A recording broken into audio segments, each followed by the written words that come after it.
मी अमर बोले. आज उपोषणाचा 13वा दिवस आहे. तहसीलदार साहेब तहसील ऑफिस समोर बसला 13 दिवस झाले आज.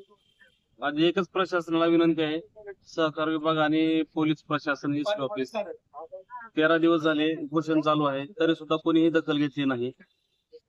सरळ आणि साधा आणि सरळ एकच म्हणणं आहे, जे तुमच्याच ऑफिसने बँकेच्या विरुद्ध अहवाल दिलेले आहेत, सहकार विभाग आणि बार्शी पोलीस स्टेशन, कारवाई करा म्हणून जे अहवाल आले त्यानुसारच कारवाई करा.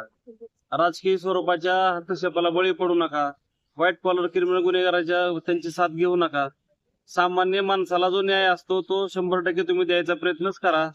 आज 2 वर्ष झालं माझ्यावरती अन्याय झाला तरी सुद्धा कुठल्याही अधिकाऱ्याने किंवा प्रशासनाने दखल घेतली नाही. आज 13 दिवस झालं उपोषण आहे तहसील कार्यालयासमोर. मोठ्या मोठ्या पैशावाल्या पावर पुढं हे सगळं प्रशासन